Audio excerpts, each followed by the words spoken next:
Hey, what's going on YouTube land? It's your boy TJ and welcome to my YouTube channel, Wrestling Nostalgia, where I give my reviews on the WWE shows and PLE events. And today we are going to be reviewing Raw, July 1st, 2024. But before I get into my review, just go ahead and give that thumbs up a like. Helps push my video through the algorithm. And without further ado, let's go ahead and get into my review.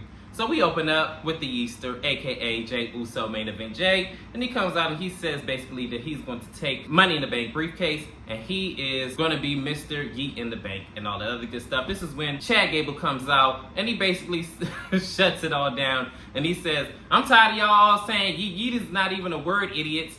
So then they hurl insults at each other, and then it gets to the point where they brought up the whole Wyatt family and how Chad Gable says that he really should go after Jey Uso for stealing those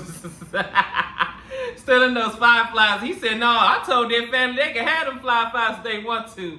So they wind up going back and forth until Chad Gable has enough, and then he winds up hitting the first blow on him, and then they wind up fighting back and forth. Jey Uso gets the best of him. He looks like he's climbing up to the top to do the big splash, but Chad Gable rolls out of the ring, and then all of a sudden the lights go dark. And then he's trying to get out of there. But every which way, don't matter if he goes into whatever way that he goes to, it is another Wyatt family member. But he winds up going up the rafters where the fans were, and then we cut off. I don't know why the Wyatt family is after Chad Gable, but hey, I guess we're going to have to find out what the whole thing is with that. But also, what is up with Nikki Cross keep leaving these packages too? And then the freaking security keep being laid out. Like, goodness, like, the security gonna need security at this point.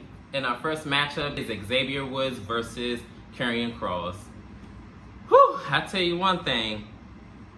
Xavier Woods is definitely in for a long night. The match starts off with Karrion Kross getting the best of Xavier Woods, and then the ties switch when, after Karrion Kross is choking Xavier Woods on the ropes, he ends up tossing him out on the outside of the ring, and then they kind of fight back and forth until Karrion Kross winds up powerbombing him on the ring post, and then we head into commercial break. In the conclusion of the Karrion Kross and Xavier Woods match, Karrion Kross is still in control of Xavier Woods. He is beating him down, until Karrion Kross gets a little bit too cocky, and he ends up getting rolled up, and 1, 2, 3, Xavier Woods wins this match. But the Final Testament ends up destroying Xavier Woods, and he beats him down along with Kofi Kingston, and he ends up putting him in an armbar. And this is when Karrion Kross says, well, you should have just shook my hand, Xavier. And I'm all like, boy, you don't want to shake your damn hand. And that ends that segment. We're going to see the continuation and the fallout of their feud and what's going to lead to it. In this next segment, it is Damian Priest, and he's talking to Dominic Mysterio, and basically he is hounding him about the whole Rhea Ripley situation, if he talked to her or not. And he said that, oh yeah, I did. She's good. We're good. He said, oh yeah, that's funny because I just talked to her and she's pissed. You need to talk to her, man. So then he all like, man, I just, you know, this whole Liv thing is not even my fault. You sound like my dad. And then he all like, what? What'd you say? Sound like your dad. So then they wind up finally going into the Judgment Day's office, or concubine, or whatever you want to call it. And then they find Liv Morgan in there. So this is when Liv Morgan says, oh, hey, you guys, I was just leaving. And, oh, yeah, good luck, Daddy Dom. Ha ha. So then she leaves. Finn Balor and Damian Priest end up having a discussion. And basically, make a long story short, Damian Priest has a problem with Finn Balor, and Finn Balor has a problem with Damian Priest. Damian Priest feels like he's being a little bit too close to Liv Morgan, and she's a distraction. And Finn Balor says that Damian Priest has changed since she won the world title. And he says as his brother, he's telling him the truth as a brother.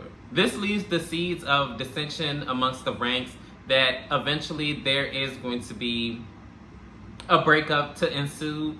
And I wouldn't be surprised if it happens at Money in the Bank. In our next matchup, it is for the World's Women's Championship. Liv Morgan putting up her championship against Zelina Vega. This match started off pretty standard. It started off with collar elbow tie-up. At first, chain wrestling, and Zelina Vega is getting the best of Liv Morgan. Then the roles kind of switch a little bit and the ties change.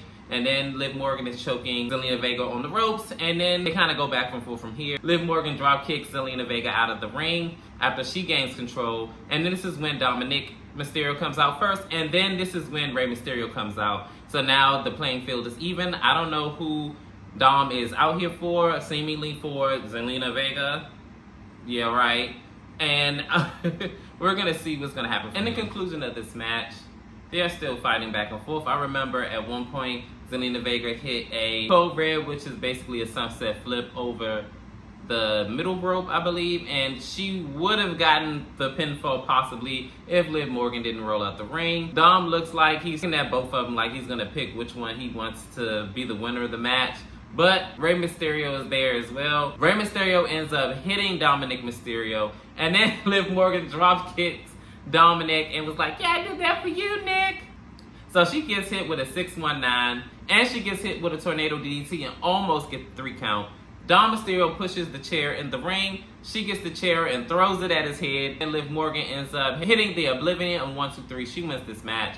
So she's all even with Dom, acting as if like he did this, I guess, purposely, or this is part of the plan or something. I don't know, but she looks delulu. Like, he looks like he wants nothing to do with her. This is when the interviewer asks Liv Morgan, is everything going into your plan for the Liv Morgan Revenge Tour? So she says, yes, everything is going according to plan. I want to dedicate my championship wins and every championship wins to my daddy Dom. And I'm all like, yeah, somebody's delulu, yeah.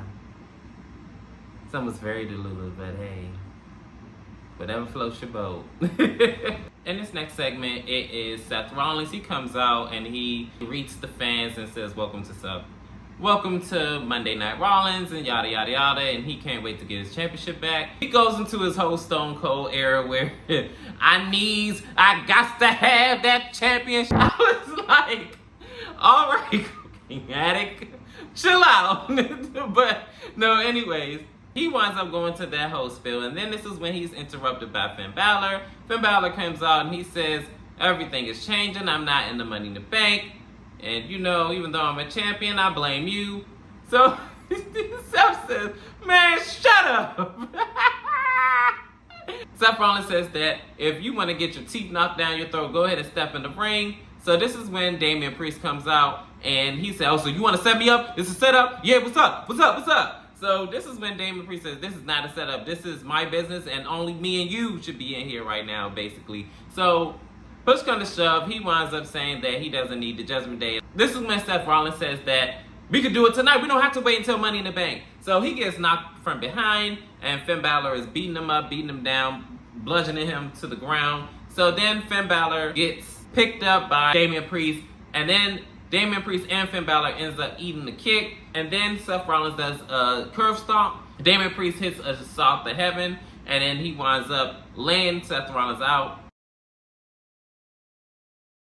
If this doesn't show that it's dissension amongst the ranks, I don't know what else will. This next matchup, it is a women's Money in the Bank ladder match. So it is Zoe Stark versus Ivy Nile versus Dakota Kai.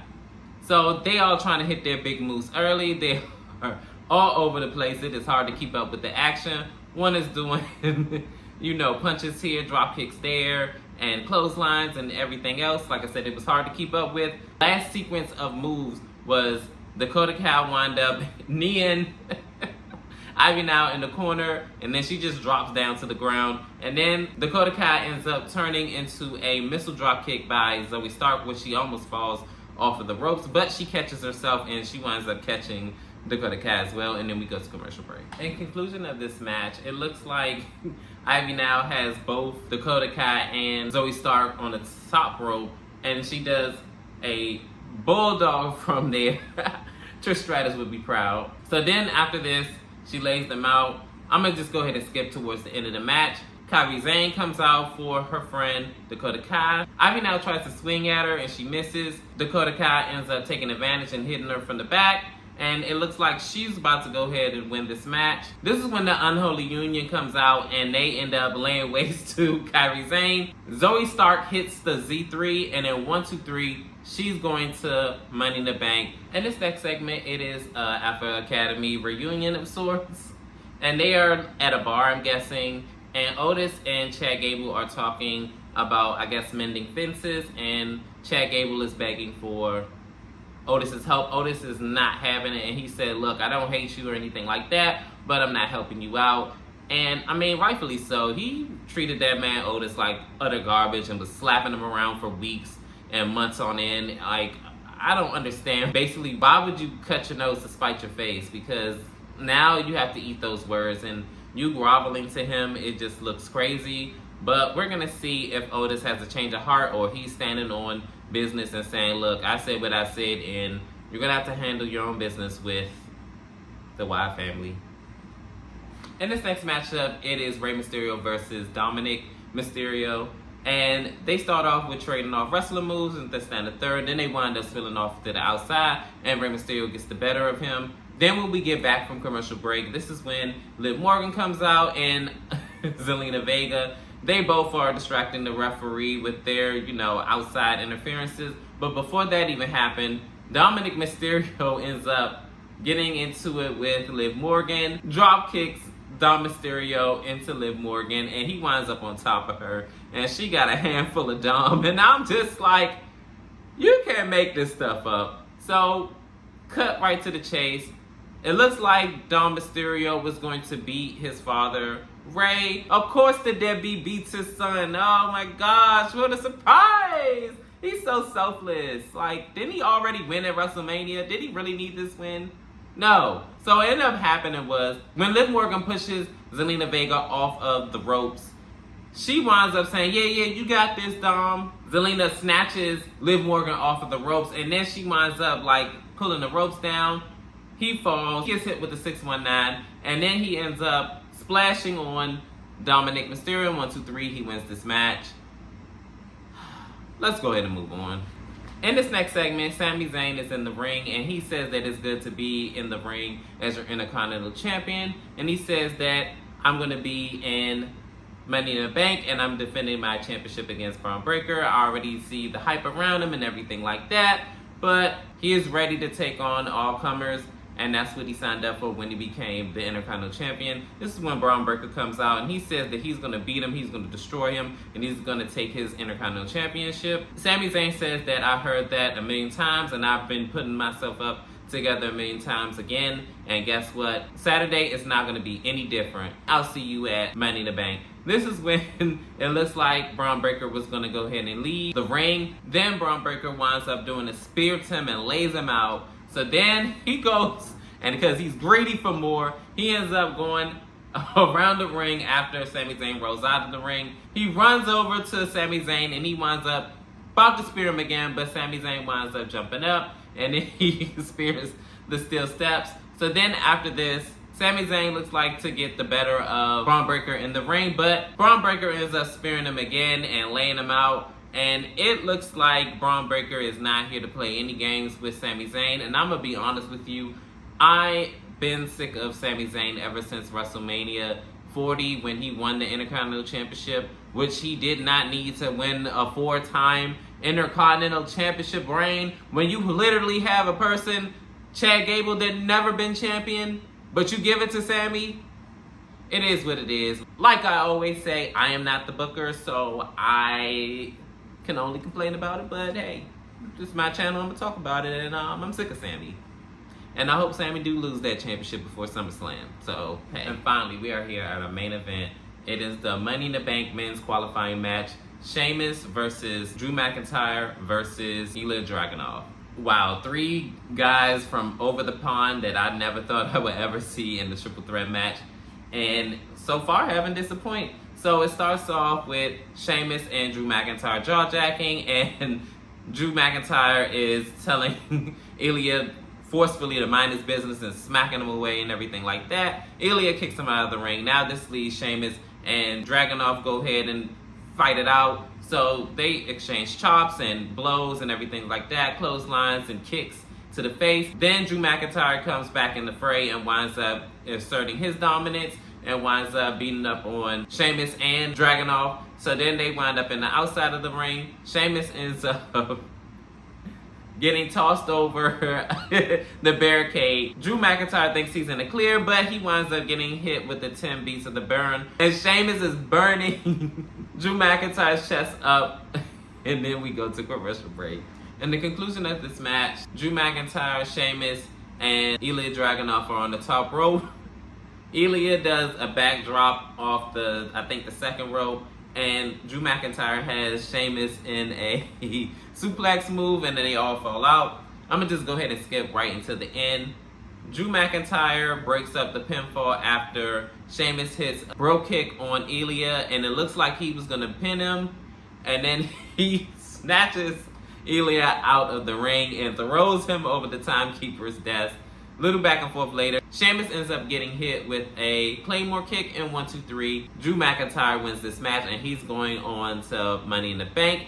And he also said in the interview that he's leaving with the World Championship that night. That is yet to be seen, and we're going to see what's going to happen at Money in the Bank. And that is my Raw review. How did you feel about Raw? Was it great? Was it good? Was it bad? Was it horrible? But to me, I felt like the storylines were progressive and it definitely made sense. Certain segments I could have did without. That's why I didn't talk about some of them. But I'll leave it up to you guys. And as always, like, share, and subscribe and help me grow my channel. I greatly appreciate you guys. And as always, peace. TJ, I'm out.